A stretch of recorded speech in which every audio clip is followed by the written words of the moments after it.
Selamat datang di acara kajian online IKMI Kabupaten Bondowoso. Acara ini diselenggarakan secara rutin untuk menambah keilmuan dan manfaat untuk kita semua.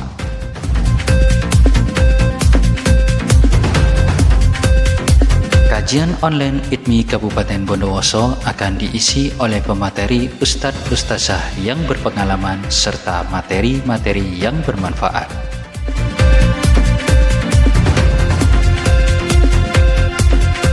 Maka dari itu, terus ikuti kajian-kajian kami lainnya.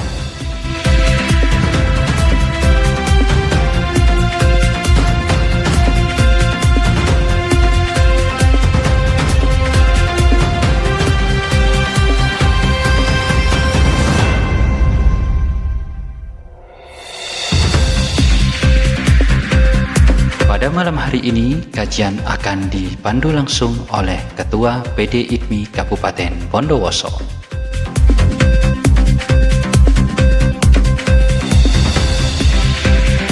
Dengan pemateri Ustadz Firman Hidayat.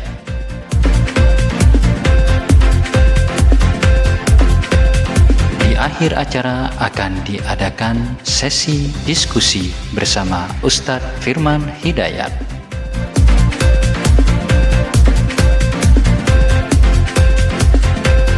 Mari sama-sama kita dengarkan kajian pada malam hari ini dan semoga bermanfaat.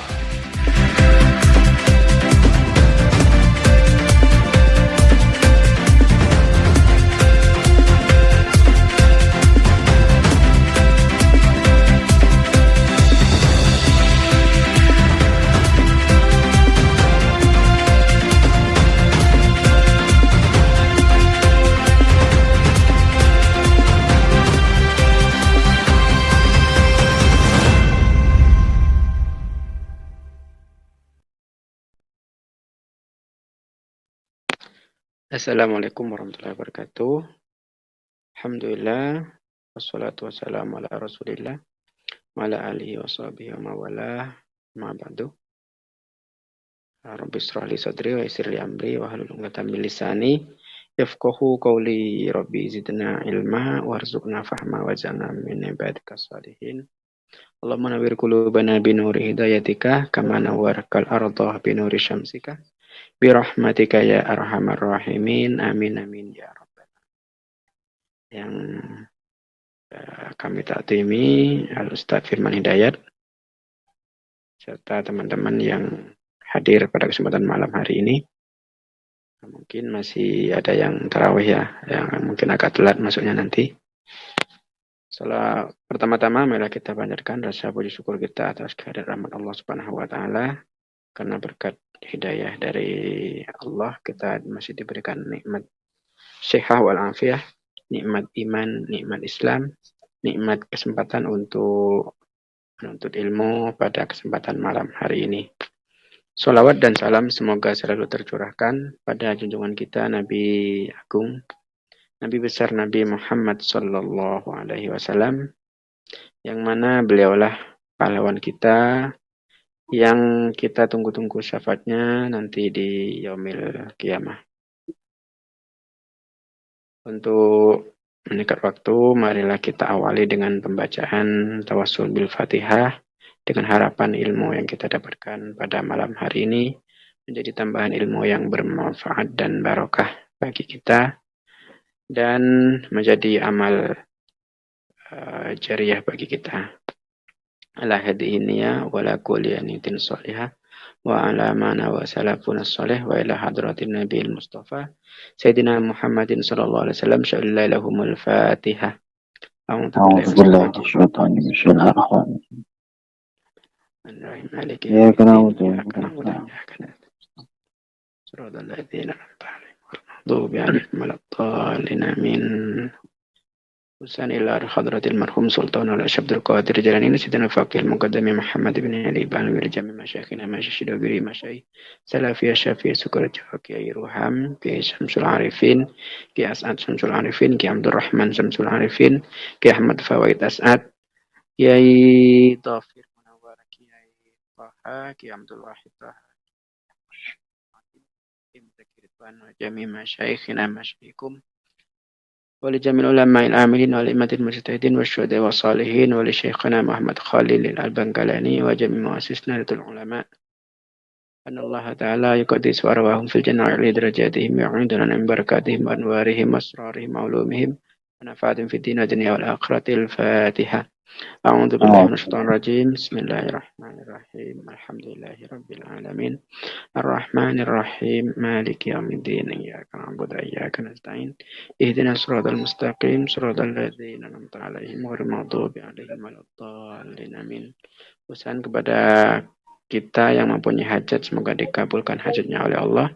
Hajat di dunia bil maisar wa bi hajatil akhirah bil maghfirah.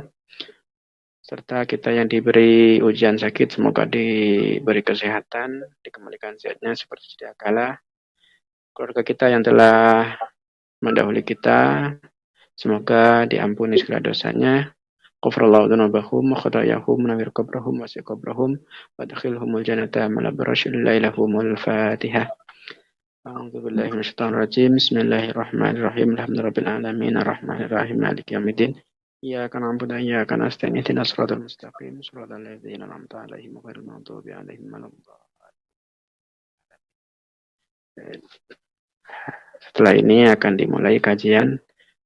Kajian ini juga direkam oleh teman-teman di Bondowoso untuk nanti dibuatkan video, akan di-share di YouTube untuk bagi yang telat mungkin bisa menyimak selanjutnya. Ustaz, untuk selanjutnya kami serahkan kepada Al-Mukarram Mustafi Hidayat untuk membacakan kitab Syafinatun Najah.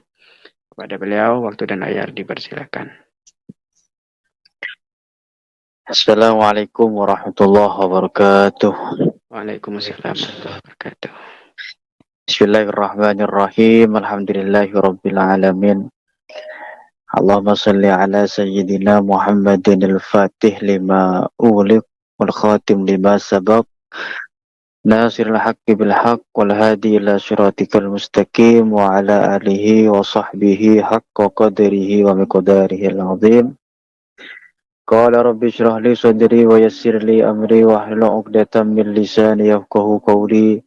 Allahumma iftah 'alaina futuhal 'arifina bi hikmatik wa ansurna rahmatak wa dzakkirna ma nasina ya dzal jalali wal ikram. Rabbi zidni ilma warzuqni fahma. Amin ya rabbal alamin. Yang saya hormati dan saya banggakan Ketua ITMI Bondowoso dan seluruh teman-teman yang hadir di majelis ini, semoga kita selalu dijaga oleh Allah Subhanahu wa taala, diberikan kelancaran di dalam menjalani ibadah puasa. Amin ya rabbal alamin. Malam ini sepertinya tidak banyak ini teman-teman yang bergabung ya. Mungkin masih sedang melaksanakan sholat tarawih. Kalau untuk wilayah Jawa Timur, kebanyakan sudah selesai nih untuk jam 8 ya. Mungkin teman-teman kita yang Jawa Tengah, Jawa Barat, bahkan nanti yang Aceh, itu biasanya lebih terakhir daripada yang ada di Bondowoso ya. Oke, langsung aja biar tidak berlama-lama. Kita lanjutkan pasal yang bulan lalu ya. Bulan lalu itu sampai di pasal mengenai tentang saktah, as-saktah fi shalah. Saktah itu kalau teman-teman pernah belajar ilmu tajwid atau tahsin Al-Quran itu saktah apa itu? Diam sejenak ya. Diam sejenak tanpa bernafas kalau di Al-Quran itu apa? Ilmu tajwid ya. Nah, di dalam sholat itu juga ada namanya saktah. Jadi kita dianjurkan di beberapa tempat itu untuk tidak melanjutkan rukun sholat. Artinya diam sejenak. Tidak menggabungkan antara rukun yang pertama dengan rukun yang kedua, atau gerakan yang pertama dengan gerakan yang kedua, tapi ada saktahnya. diam sejenak. Baru setelah diam itu melanjutkan. Nah, ukuran diamnya itu seberapa lama? Ukuran diamnya itu adalah seukuran membaca tasbih, ya, tasbih yang paling pendek, subhanallah. Jadi ada titiknya, gampangnya itu ada titik, ya, seukuran subhanallah. Mari kita baca. Qala al-musannifu rahimahullahu ta'ala wa nafa'ana bihi wa bi'ulumihi wa bi asrarihi wa afadha alaina min barakatihi amin ya rabbal alamin. Ila an qala faslun saktatus salati sittatun. Faslun adalah suatu fasal, ya. Saktatus salati adapun saktah atau beberapa saktah di dalam sholat, sittatun ialah 6. Nah, ini jadi ada 6, ya, yang perlu diperhatikan oleh kita semua ketika melaksanakan sholat. Ada 6 hal yang kita harus berhenti, harus diam sejenak dulu, ya, jangan melanjutkan kepada rukun yang selanjutnya. Yang pertama, baina takbiratil ihrami wa du'ail iftitahi. Di antara takbiratul ihram wa du'ail iftitahi dan doa iftitah. Jadi teman-teman ketika takbir Allahu Akbar, sudah takbiratul ihram itu jangan langsung membaca Allahu Akbar kabiro, ya. Misalnya Allahu Akbar, Allahu Akbar kabiro walhamdulillah, langsung jangan, ya. Jadi harus saktah dulu. Allahu Akbar. Diam dulu sebentar seukuran subhanallah, baru baca doa iftitahnya. Allahu Akbar kabira walhamdulillahi katsira wa subhanallahi bukratan wa asila, dan seterusnya. Itu, ya. Ini tempat yang pertama di antara takbiratul ihram dengan membaca doa iftitah. Kemudian yang kedua, wa baina du'ail iftitahi wa ta'awudi, ya. Juga harus saktah di antara membaca doa iftitah dan ta'awud. Nah, jadi ketika kita selesai membaca doa iftitah, misalnya ta'awudnya itu mau dibaca, jangan langsung baca, ya. Saktah dulu baru baca ta'awudnya. Nah, sama seperti yang saya jelaskan di sebelumnya tadi, ya. Kemudian yang ketiga, wa bainal fatihati wa ta'awudi, ya. Dan di antara bacaan al-fatihah wa ta'awudi dan ta'awud. Demikian juga di dalam ta'awud. Jadi harus ada saktahnya. A'udzu billahi minasyaitonir rajim. Nah, diam dulu seukuran subhanallah, baru membaca bismillahirrahmanirrahim alhamdulillahi rabbil alamin. Nah, gitu. Jadi jangan diwasal itu, jangan digabung, ya. A'udzu billahi minasyaitonir rajim bismillahirrahmanirrahim. Nah, jangan. Nah, itu kita tidak mengerjakan sunnah. Jadi kalau ada yang tanya, apa ini Ustaz hukumnya saktah di 6 tempat ini? Ya, hukumnya sunnah, ya, hukumnya sunnah. Jadi tidak membatalkan sholat, tetapi harus kita kerjakan itu, ya. Biar dapat pahala sunnah. Jadi a'udzubillahi minasyaitonir rajim. Diam dulu, baru membaca bismillahirrahmanirrahim. Itu sampai nanti selesai surat Al-Fatihah. Kemudian selanjutnya wa baina akhiri, ya, wa baina akhiril Fatihati wa aminah. Juga harus berhenti sejenak di antara terakhir surat Al-Fatihah, wa amin dan amin. Terakhir itu kan siratal ladzina an'amta 'alaihim ghairil maghdubi 'alaihim waladdallin. Nah, lin jangan langsung disambung ke amin. Waladdallin, amin. Nah, itu tidak sunnah itu. Menghilangkan kesunahan. Jadi kita saktah dulu. Waladdallin. Nah, baru dijawab itu, ya. Nah, kalau bisa jamaah itu aminnya imam dengan aminnya makmum harus sama itu. Jadi ketika makmum bilang amin, imam juga bilang amin. Di situ katanya itu mustajabah sekali itu. Kalau sama-sama amin antara makmum dengan imam. Ya, gitu ya. Kemudian yang ke berapa ini? Yang terakhir yang keenam ya. Wa baina amina wasurati. Ya, wa baina amina dan di antara amin wasurati dan membaca surat. Nah, jadi ketika selesai membaca amin, diam dulu imam itu. Nah, atau sholat sendiri kita diam dulu ya, diam sejenak seukuran subhanallah. Nah, jangan langsung melanjutkan membaca surat itu. Jadi cuman ada aturan khusus untuk sholat berjamaah ya. Jadi kalau sholat sendiri antara amin dengan membaca surat itu saktahnya hanya seukuran subhanallah. Tetapi kalau kita itu sedang menjadi imam, maka saktahnya tidak cukup dengan subhanallah. Nah, yang lebih sunnah itu adalah imam tidak melanjutkan membaca surat dengan diam seukuran makmum itu membaca Al-Fatihah. Jadi setelah membaca amin, nah, imamnya jangan langsung baca surat, nunggu dulu. Nunggu seukuran kira-kira si makmum ini sudah selesai enggak baca Fatihah. Atau paling minimalnya kata para ulama ya, salah satunya diantaranya adalah Al-Ghazali, kata yang Al-Ghazali itu yang penting si makmum itu sudah baca Fatihah walaupun belum sampai selesai, hanya 2 ayat atau 3 ayat, itu enggak apa-apa, sudah itu melanjutkan ya. Cuman sunnah yang sempurna pokok seukuran makmum itu selesai membaca Al-Fatihah. Ukurannya dengan ukuran yang lama ya, ukuran yang standar lah. Bismillahirrahmanirrahim. Alhamdulillahirabbil alamin arrahmanir rahim maliki yaumiddin. Yang ukurannya begitu. Jadi kita ngukurnya jangan yang lama juga. Bismillahirrahmanirrahim, lama itu.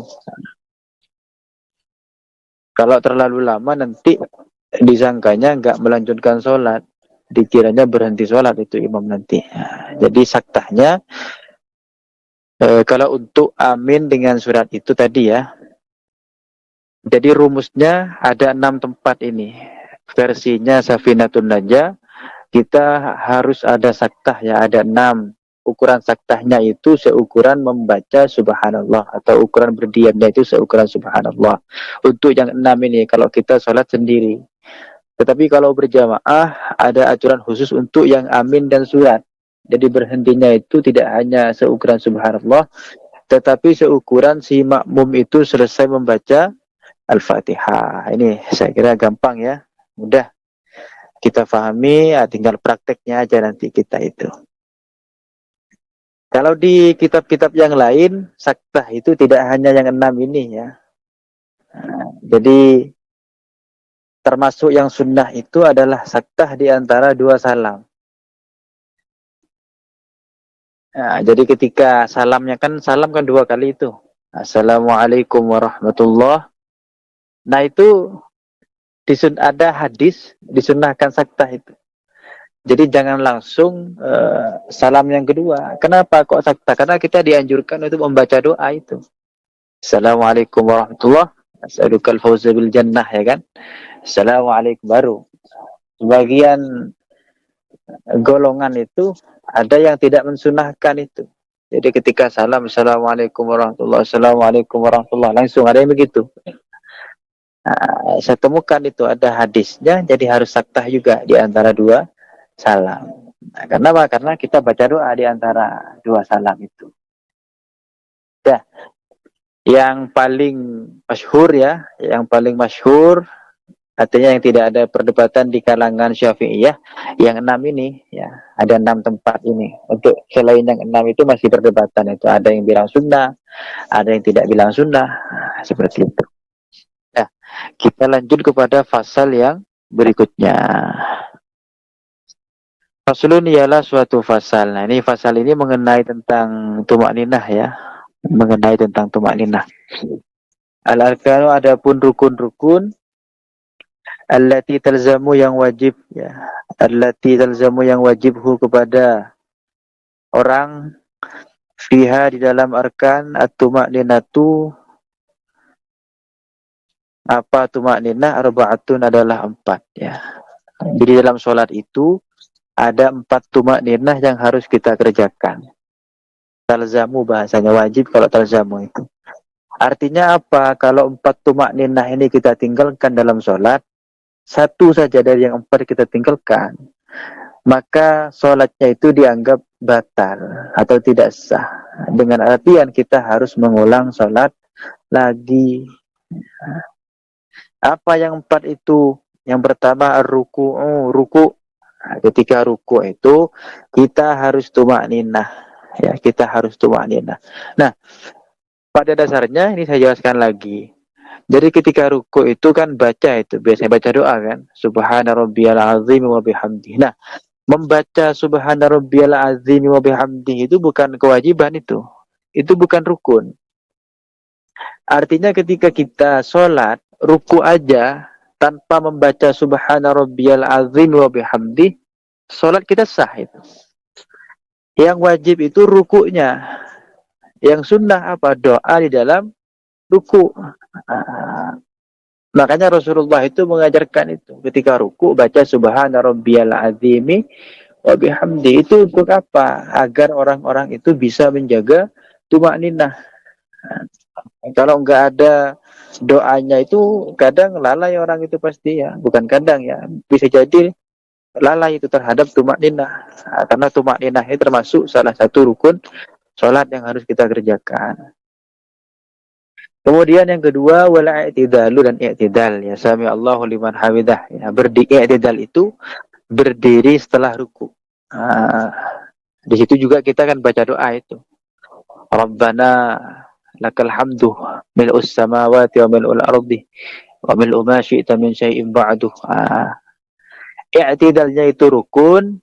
Doa di dalam i'tidal itu bukan rukun sholat ya, enggak wajib.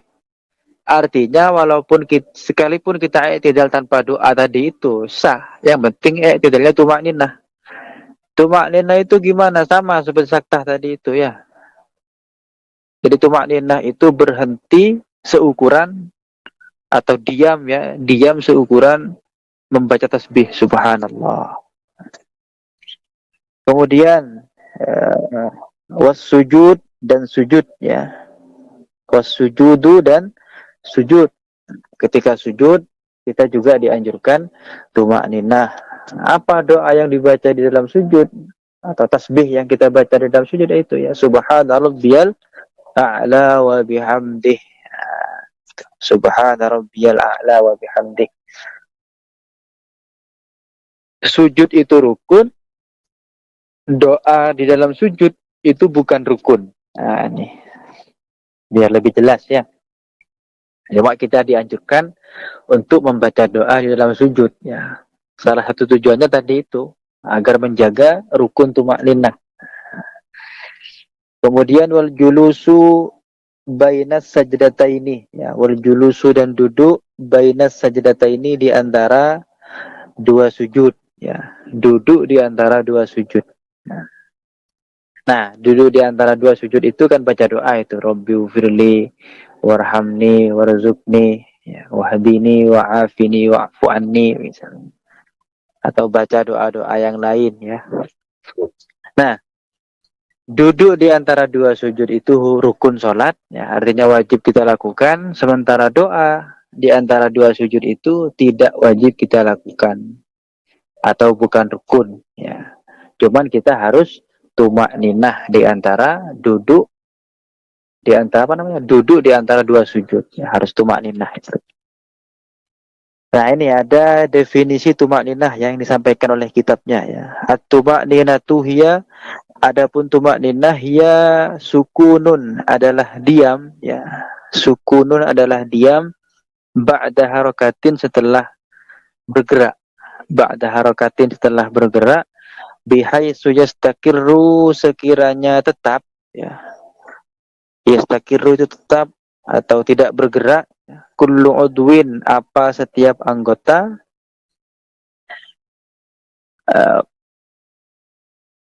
mahallatun biqadri subhanallah ya, atau mahallatan ya, tempatnya biqadri subhanallah dengan seukuran subhanallah. Ini definisi apa namanya tumakninah ya. Jadi tumakninah itu adalah sukunun ba'da harakatin bihaisu yastakirru kullu udwin mahallatun atau mahallatan biqadri subhanallah. Atau gampangnya kalau bahasa Indonesianya itu adalah berdiam diri ya. Berdiam diri, anggota itu tidak bergerak sedikit pun. Nah, seukuran membaca subhanallah seperti itu. Mungkin kita lanjutkan ini ke fasal berikutnya ya. Gampang fasal ini ya. Bismillahirrahmanirrahim. Faslun ialah suatu fasal asbabu sujudis sahwi arba'atun. Nah, ini sudah mulai masuk kepada sujud sahwi ya. Sujud itu sujud ya. Sama seperti sujud di dalam sholat itu, sahwi itu maknanya lupa. Ya. Jadi sujud karena lupa. Asbabu sujudis sahwi, adapun sebab-sebab sujud sahwi arba'atun ialah 4 ya. Penyebab sujud sahwi itu ada 4 ya.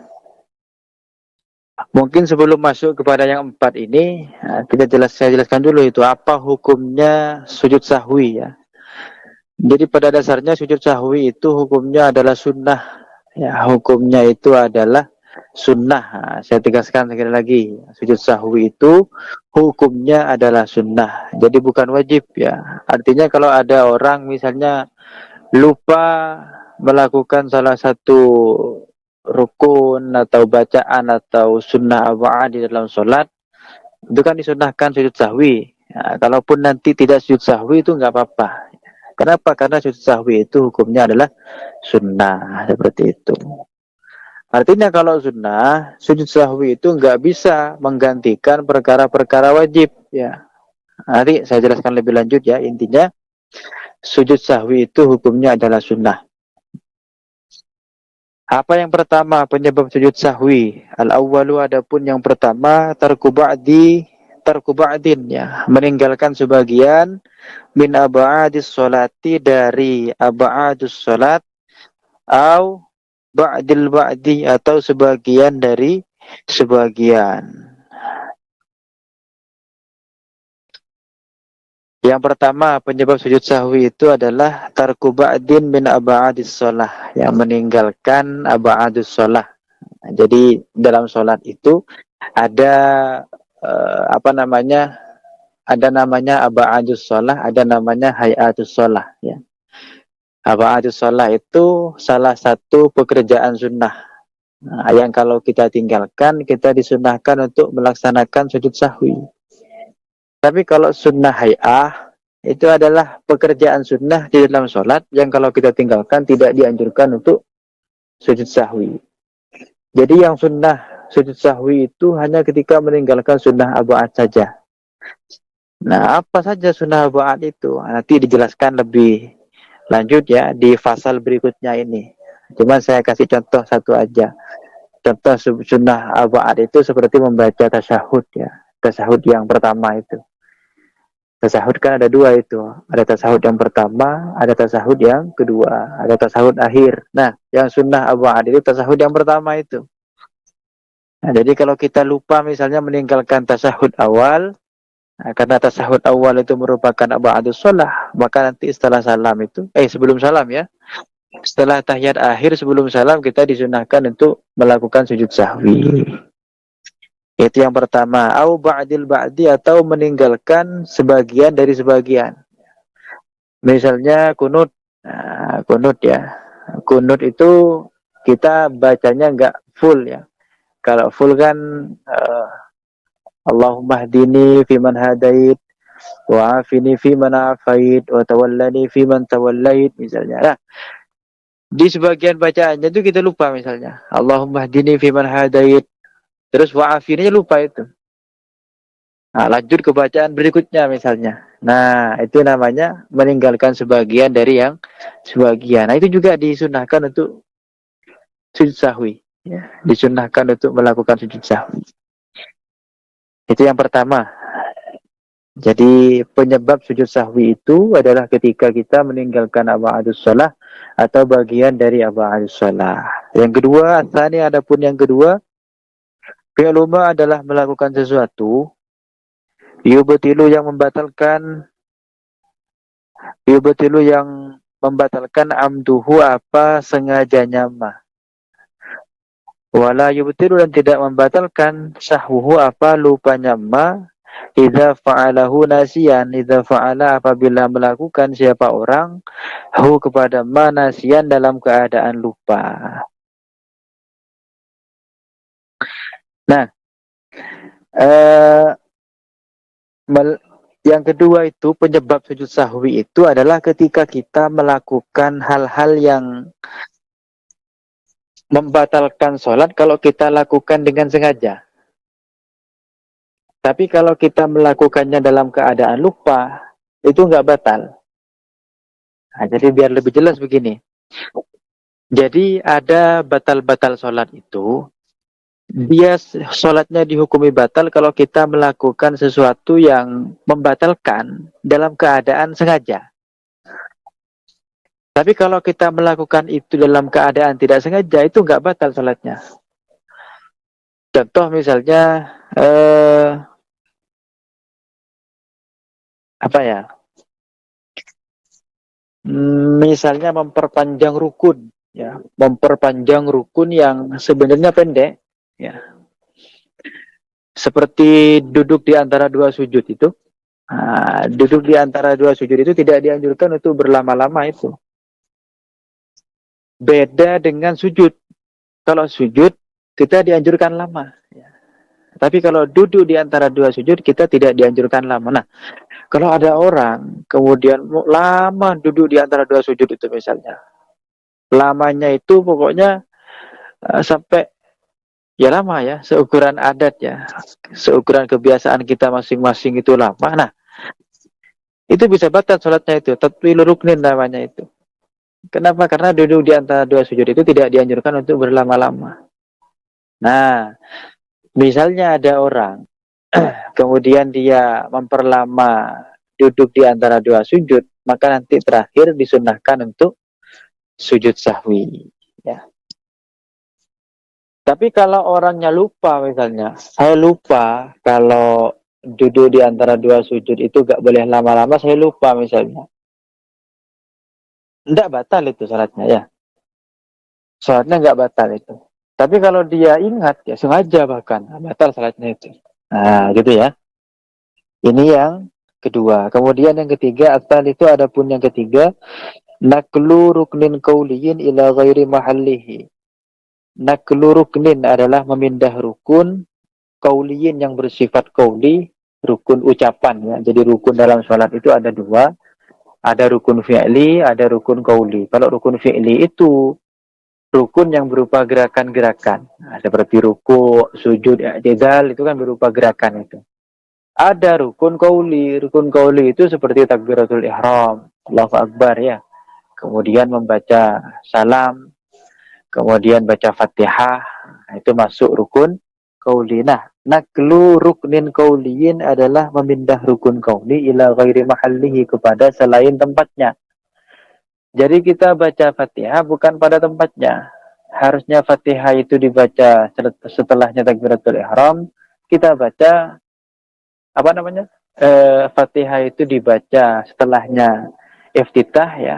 Kita bacanya sebelum iftitah misalnya. Nah, itu nanti disunahkan untuk melaksanakan sujud sahwi. Kenapa? Karena sudah membaca rukun qauli tidak pada tempatnya. Yang keempat apa? Ar-rabi'u adapun yang keempat iqa'u ruknin adalah melakukan rukun fi'liyin yang bersifat perbuatan ma'ahtimaliz ziyadati beserta dugaan bertambah atau menambah. Jadi kita sholat itu ada dugaan dalam hati bahwa saya menambah rukun misalnya. Saya ini sekarang sudah ada di rakaat yang kedua apa rakaat ketiga misalnya, ragu ya. Nah, itu kan ihtimaluz ziyadah itu. Tadi itu saya sudah sujud apa belum ya? tadi saya sujudnya kayaknya 3 kali dah ya. Bukan 2 kali sujud tapi 3 kali misalnya. Nah, itu kan ragu kan? Iko uruk fi'liyin ma'ihtimali ziyadah. Ada dugaan menambah atau ada dugaan berkurang ya. Nah, pokok rumus untuk yang keempat ini kita terjadi ragu dalam hati kita itu. Nah, maka terakhir nanti sebelum salam itu disudahkan untuk melakukan sujud sahwi. Nah, jadi saya ulang ya bahwa sujud sahwi itu hukumnya adalah sunnah. Bagaimana cara melakukan sujud sahwi? Caranya sujud sahwi itu adalah dengan 2 kali sujud. Ya. Sujudnya itu 2 kali. Dibacanya kapan? Setelah tahiyat akhir sebelum salam. Jadi ketika teman-teman sudah baca tahiyat, sujud sahwi 2 kali itu. Setelah sujud sahwi baru salam. Assalamualaikum warahmatullahi wabarakatuh. Assalamualaikum warahmatullahi wabarakatuh. Itu ya. Saya rasa cukup ya. Ini nanti untuk abadus shalah kita baca di bulan depan ya. Kita baca bulan depan ini. Semoga bisa difaham oleh teman-teman semua. Kita nanti lanjut ke sesi yang kedua ya. Mungkin dari bacaan saya atau dari penjelasan ada yang perlu kita diskusikan, monggo silahkan. Selanjutnya saya serahkan lagi kepada pembawa acara. Tafadhal, Ashkurah.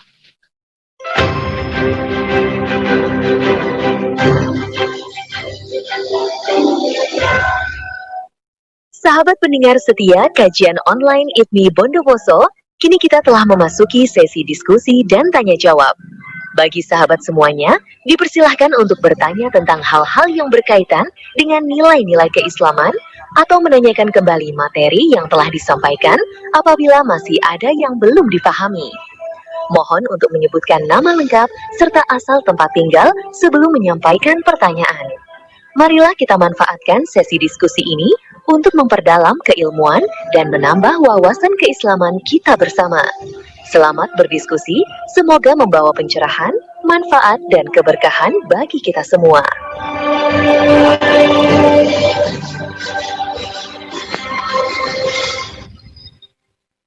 Alhamdulillah, tadi telah disampaikan oleh Ustaz Firman Dayat 3 fasal, yaitu fasal tentang setah, fasal tentang tumanina dan sujud sahwi. Bagi teman-teman yang ingin bertanya tentang hukum sholat ataupun tentang keislaman yang lain, bisa langsung open mic, menyebutkan nama dan asal. Monggo dipersilakan. Assalamualaikum warahmatullahi wabarakatuh. Waalaikumsalam warahmatullahi wabarakatuh. Saya Pak Harto nggih dari Surabaya. Nggih. Alhamdulillah. Ustaz, Assalamualaikum Ustaz. Waalaikumsalam Pak Harto. Nggih. Ada yang menggelitik sedikit Ustaz. Tadi Ustaz di dalam bacaannya tadi bahwa sujud sahwi itu sunnah ya Ustaz ya. Yang akan saya tanyakan begini Ustaz. Kita misalkan ragu-ragu dalam rukun sholat, misalkan di fi'li tadi Ustaz ya, yang perbuatan tadi yang kita gerakan tadi, nah itu kan wajib Ustaz ya. Wajib. Padahal posisinya sujud sahwi itu sunnah. Terus kita ragu-ragu itu, padahal ragu-ragu itu sebagian dari syarat rukun yang kita penuhi, tapi kita ragu-ragu. Apakah itu bisa menggantikan yang keraguan tadi Ustaz? Karena sujud sahwi itu sholat, perbuatan yang kita lakukan rukuk, sujud, atau pergerakan sujud dan rukuk itu tadi, bukan bacaannya tapi pergerakannya itu wajib Ustaz. Apakah itu bisa mengganti Ustaz? Karena nilainya juga mungkin tinggi dibanding dengan yang sunnah dengan yang wajib Ustaz ya. Rukun ya, kan gitu ya. Oke. Terus itu gimana Ustaz untuk yang menggelitik sampai sekarang, sampai saat ini tadi, apakah bisa sujud sahwi itu menggantikan keraguan kita itu? Terima kasih Ustaz. Matur suwun. Masya Allah. Oke, monggo Ustaz langsung dijawab. Oke, bismillahirrahmanirrahim. Jadi sujud sahwi itu hukumnya adalah sunnah ya, namanya sunnah jelas itu tidak bisa menggantikan posisi wajib ya. Lalu gimana misalnya ketika kita sholat itu terjadi keraguan ya, tadi saya sudah baca Fatihah atau belum misalnya, Fatihah kan rukun itu. Nah, ketika kita ragu, jangan dilanjut sholatnya itu, kita ulang lagi dari membaca Al-Fatihah. Misalnya kita ragu di rokaat yang kedua, nah, kita ragunya di rokaat yang kedua.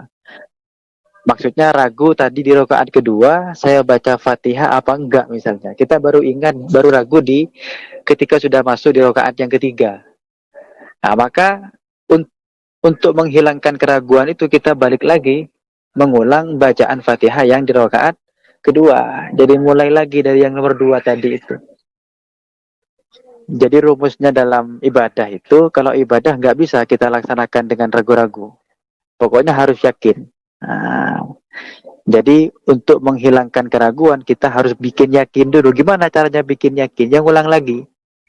Masuk lagi kita ke rakaat yang kedua, kita laksanakan Al-Fatihah. Nah, nanti terakhir sebelum salam sunnah itu untuk melaksanakan sujud sahwi. Atau misalnya yang sering terjadi ini ya, termasuk saya juga ini pribadi ini, itu kadang lupa di dalam masalah rokaat ya. Setelah subuh terutama itu, saya masuk rokaat yang kedua apa masih yang pertama ini ya. Atau di sholat yang rokaatnya agak banyak, isya itu, isya, zuhur, asar ya. Isya kan ngantuk-ngantuknya itu, zuhur lagi capek baru istirahat kerja misalnya. Ini saya sudah rokaat kedua apa rokaat ketiga, gitu. Nah, rumusnya kata para ulama, kalau kita ragu masalah rokaat, maka kita ambil rokaat yang paling sedikit. Misalnya saya ragu, saya sudah rokaat ketiga apa rokaat kedua, maka ambil yang yakin. Yakinnya itu rokaat yang kedua.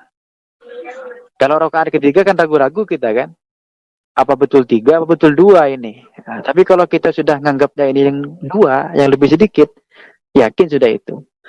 Nah, artinya kita lanjutkan berarti dari rokaat yang kedua seperti itu sampai nanti 4 rokaat kalau zuhur ya. Kalau misalnya maghrib kita ragu rokaat yang kedua apa yang ketiga, rokaat kedua. Kalau ragu rokaat yang pertama dengan rokaat yang kedua, maka anggap saja yang pertama. Nanti nambah 1 rokaat, kemudian terakhirnya lanjut sujud sahwi.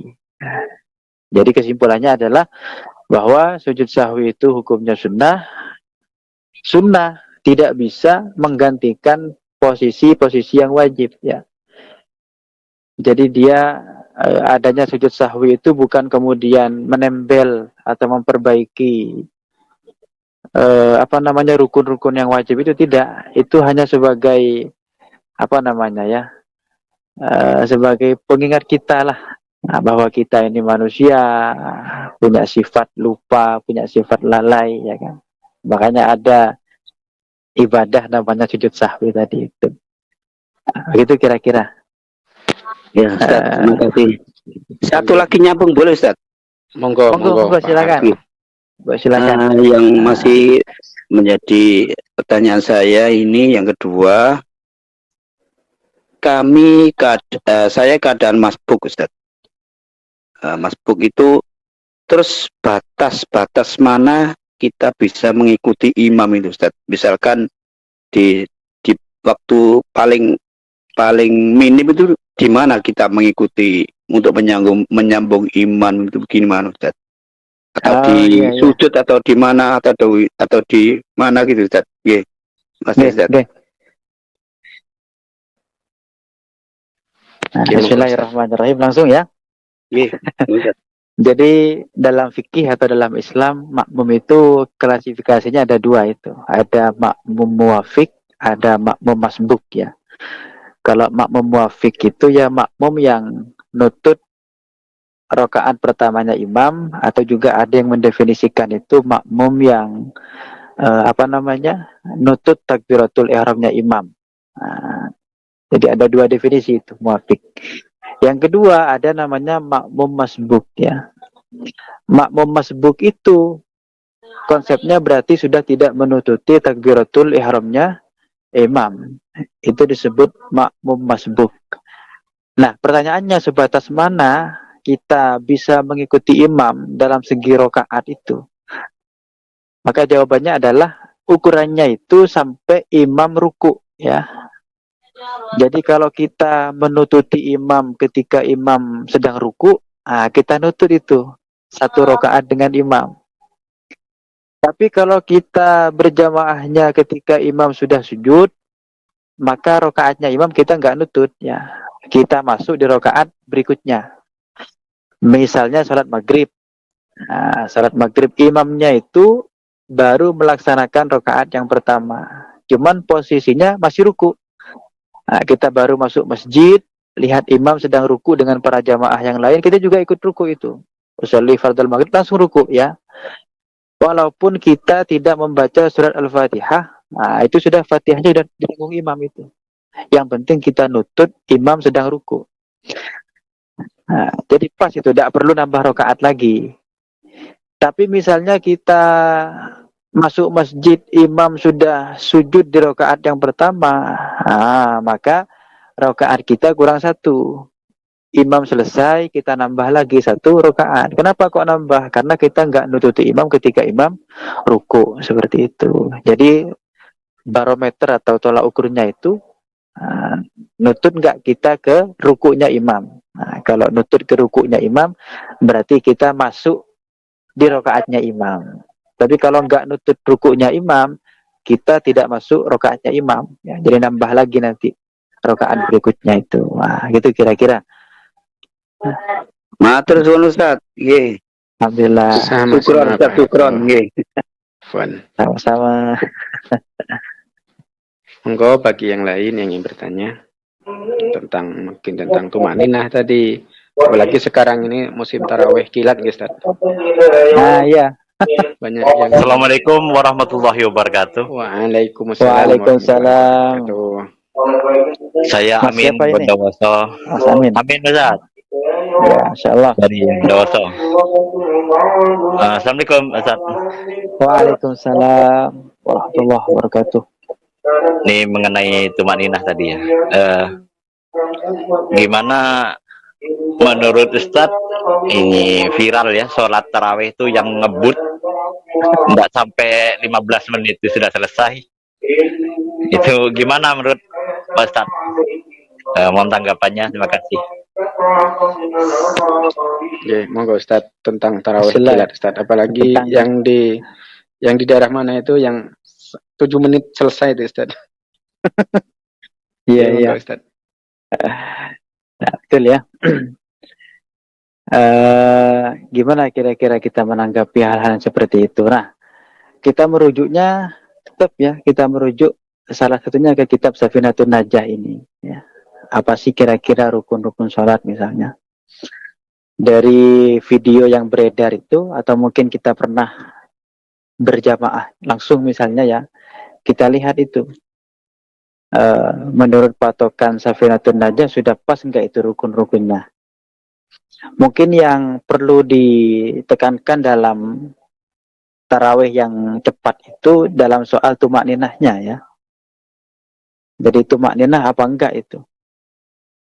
Kalau sekiranya tumak ninahnya hilang, maka sholatnya batal itu, enggak sah itu. Tapi kalau tumak ninahnya masih terjaga, aman-aman saja ya. Jadi kalau saya perhatikan dari video tarawih cepatnya itu, dia cuma ngambil rukun-rukunnya aja. Jadi tidak melakukan hal-hal yang sunnah di dalam sholat ya. Termasuk misalnya Fatihah. Nah, setelah Fatihah itu kan sunnah baca surat. Jadi walaupun suratnya nggak dibaca nggak apa-apa itu. Jadi iftitah juga nggak usah dibaca, langsung aja Fatihah ya. Habis takbir Allahu Akbar baca Fatihah itu. Bismillahirrahmanirrahim. Alhamdulillahirabbil alamin arrahmanirrahim maliki yaumiddin iyyaka na'budu wa iyyaka. Cepat misalnya setelah Fatihah langsung ruku ya, di ruku. Enggak usah baca doa ruku. Nah, seperti yang dijelaskan tadi itu, cukup tumakninah di dalam ruku. Kalau kalian baca subhana rabbiyal azim enggak nutut itu sama makmumnya ya. Kalaupun kalian baca, cukup baca satu kali aja. Subhana rabbiyal azim wa bihamdih. Itu pokoknya ukuran tumak ninah itu adalah seukuran subhanallah. Sebentar subhanallah itu.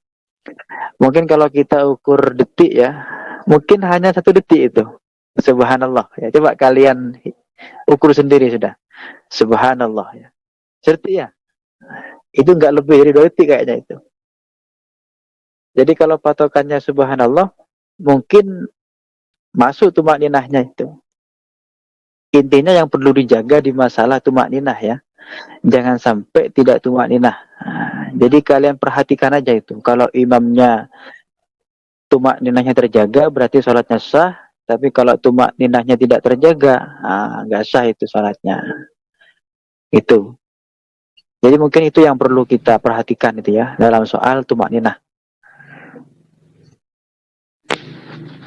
Itu Mas Amin. Iya. Ada lagi? Untuk yang muda masih agak mending, misalkan kasihan yang sudah sepuh gitu. Nah itu ya. Begini, tadi itu saya menjawab dalam soal kacamata fikih ya. Jadi jawaban saya tadi itu pure fikih itu. Sementara kita sebagai umat muslim, kata Al-Ghazali, itu harus mengkomparasikan antara fikih dan tasawuf ya. Kalau fikih yang murni tentang ibadah kita dengan Tuhan itu. Tidak menyangkut bagaimana kita berhubungan dengan manusia. Gak ada hablum minannas, gak ada itu fikih ya. Pure kita dengan Tuhan itu. Nah, sufi ya atau tasawuf ini yang juga harus kita perhatikan ya. Hubungan kita dengan Tuhan juga beserta dengan makhluk-makhluk yang lain. Nah, iya kalau imamnya seger misalnya, makmumnya masih muda, aman itu. Tapi kalau makmumnya sudah sepuh, kata Mas Aben tadi itu, baru ruku yang pertama lututnya sudah bisa patah itu ya, bahaya kan.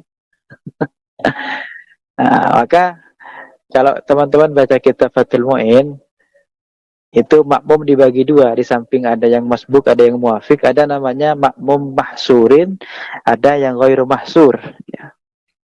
Makmum mahsur itu apa? Makmum mahsur itu adalah makmum yang sudah biasa jamaah dengan kita. Tapi kalau ghairu mahsur itu makmum yang tidak biasa berjamaah dengan kita. Nah, ini perlakuannya berbeda di fikih ini. Bagaimana ketika kita berjamaah dengan makmum mahsur, dengan makmum yang ghairu mahsur, ini beda ini. Kalau kita berjamaah dengan makmum mahsur ya, makmum yang sudah biasa jamaah dengan kita, yang tiap hari jamaah dengan kita, aman itu. Kita mau baca surat yang panjang misalnya, mau baca surat 1 juz, 2 juz, 3 juz, aman itu. Tidak haram ya. Tapi kalau kita berjamaah dengan makmum yang ghairu mahsur, yang tidak pernah jamaah dengan kita, atau pernah cuma jarang-jarang, maka kata Fathul Mu'in itu harus minta izin itu. Nanti saya mau sholat agak lama ya, kalian sepakat enggak? Jadi kalau makmumnya bilang sepakat, lamain sholatnya itu. Tapi kalau ada satu makmum bilang, enggak, saya enggak sepakat, jangan lama-lama misalnya, karena enggak biasa jamaah dengan makmum itu, maka enggak boleh cepat-cepat itu. Jadi ada diskusi sebelum jamaah ya. Termasuk ketika sholatnya cepat ya. Ibu-ibu, bapak-bapak misalnya, nanti saya mau sholat cepat, cuman mau ngerjakan rukun-rukun yang wajib aja, yang sunnah nggak mau saya kerjakan, biar cepat selesai. Nah, misalnya kalau makmumnya setuju, laksanakan itu. Tapi kalau makmumnya nggak setuju, jangan dilaksanakan. Nah, itu jadi ada konsep begitu di dalam Fathul Mu'in itu. Jadi luar biasa sekali Islam mengatur bagaimana hubungan antara makmum dan imam ya. Nah, itu kira-kira.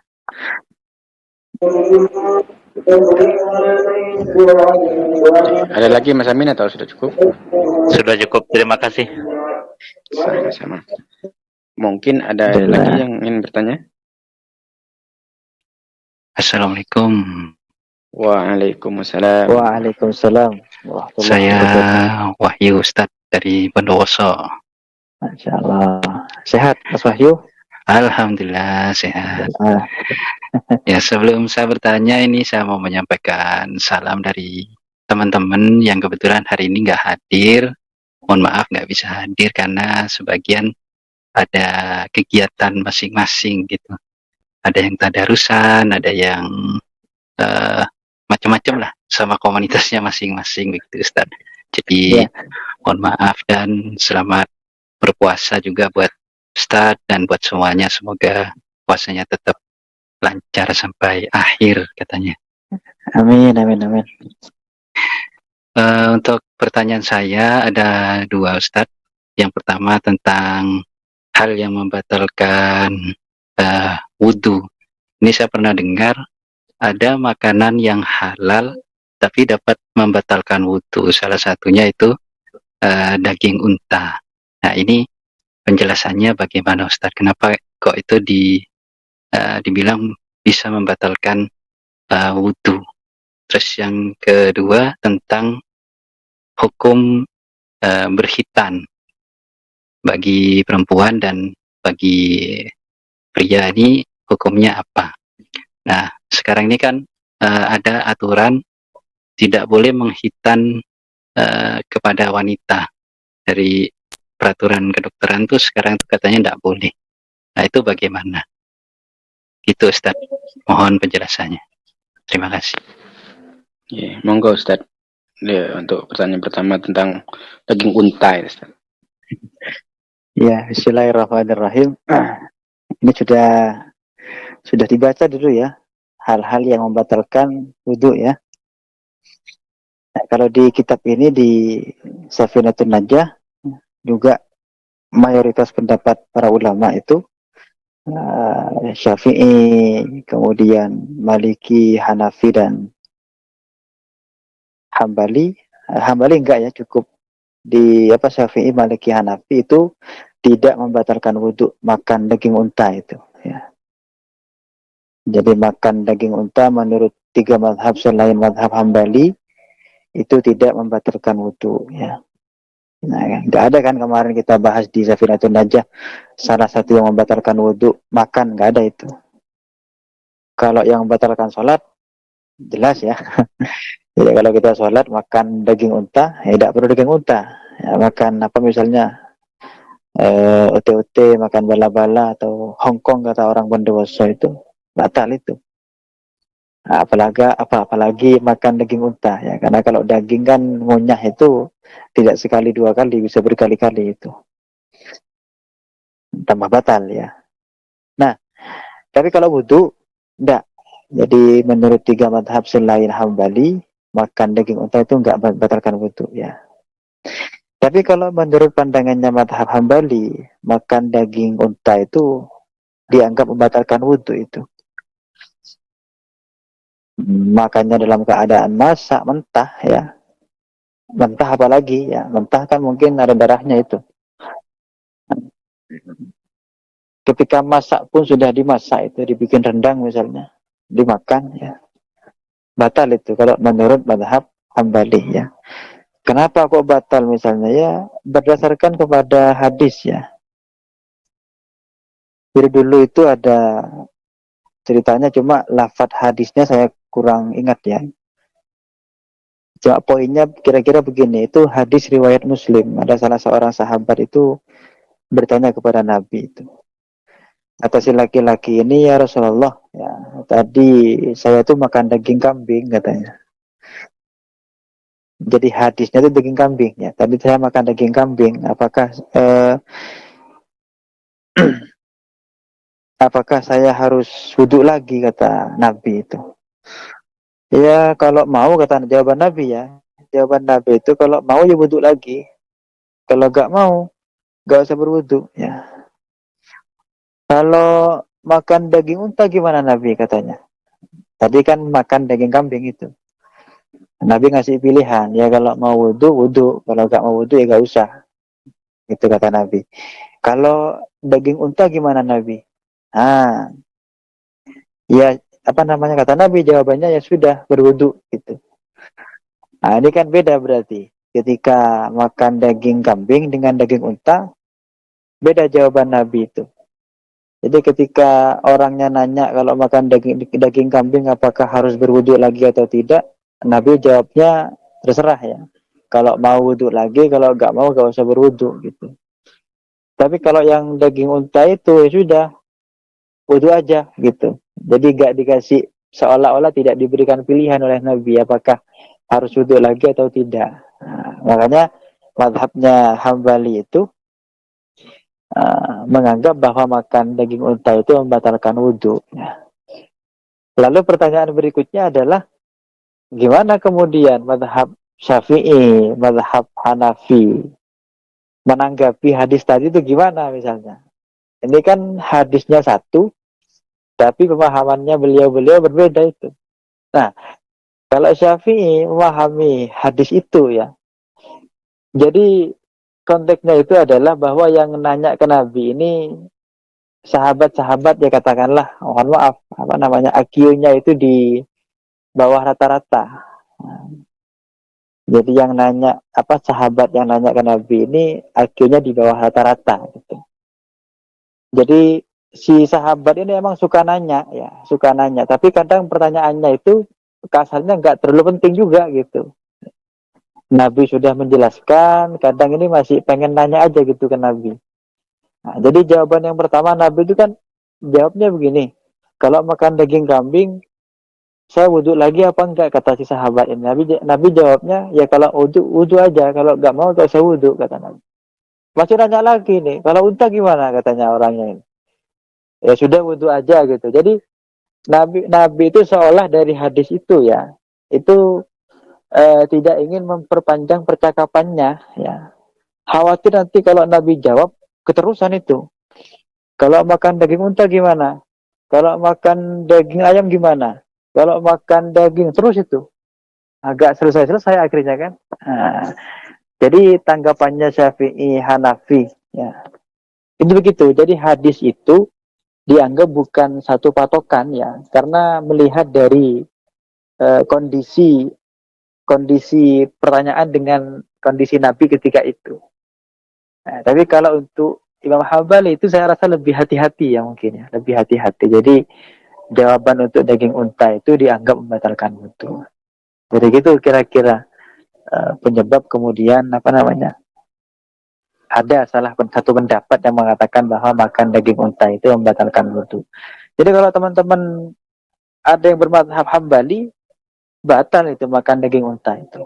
Tapi kalau kita madhabnya Syafi'i, Maliki dengan Hanafi, nggak batal ya, nggak batal. Nah itu semoga bisa difaham ya. Pertanyaan yang kedua gimana, yang kedua itu tadi? Kedua tentang khitan, Ustadz. Khitan, hukum khitan, hukum asli khitan itu baik pria wanita. Nah, terus sekarang itu ada yang kedokteran itu dia memperbolehkan khitan wanita. Nah, itu aslinya gimana hukum khitan itu, Ustadz, gitu? Nah, kalau hukum khitan sendiri ya, hukum khitan sendiri itu kan berdasarkan masyhur ya, kisahnya Nabi Ibrahim. Jadi kalau ditanya siapa manusia yang khitan pertama kali, ya Nabi Ibrahim itu. Jadi kasus khitan itu hanya terjadi pada laki-laki. Cuma ada beberapa ulama kita itu hati-hati ya. Oh, khawatir jangan-jangan bukan hanya laki-laki ini yang boleh khitan. Perempuan juga khitan juga mungkin dikiaskan dengan laki-laki. Kenapa dikiaskan? Karena sama-sama makhluknya Allah, ya sama-sama hamba Allah itu. Nah, cuman apa namanya, akhir-akhir ini kan medis ya, dunia medis sudah ada di mana-mana, sudah maju. Yang betul itu, untuk khitan wanita sangat tidak dianjurkan ya. Khawatirnya apa? Ketika khitan perempuan itu khawatir bisa menghilangkan keperawanannya ya. Jadi selaput perawannya itu bisa mengelupas itu katanya kalau dihitan. Nah, makanya tidak dianjurkan ya untuk khitan wanita. Di Islam sendiri sebenarnya begitu tadi ya. Yang khitan itu hanya laki-laki. Nabi Ibrahim tadi itu tidak ada wanita-wanita di Islam yang disuruh khitan misalnya, nggak ada. Jadi ada sebagian yang menyarankan untuk khitan itu cuma menjaga aja, hati-hati ya, hati-hati aja. Cuma Dulu kan medis tidak secanggih sekarang gitu. Jadi banyak juga orang-orang dulu itu yang anak perempuannya dihitan. Nah, untuk sekarang tidak direkomendasikan ya, bisa membahayakan kepada kemaluan anak yang perempuan itu. Oke, terima kasih ya. Ya, alhamdulillah. Mungkin ada satu lagi terakhir atau sudah cukup? Ada lagi teman-teman yang ingin bertanya?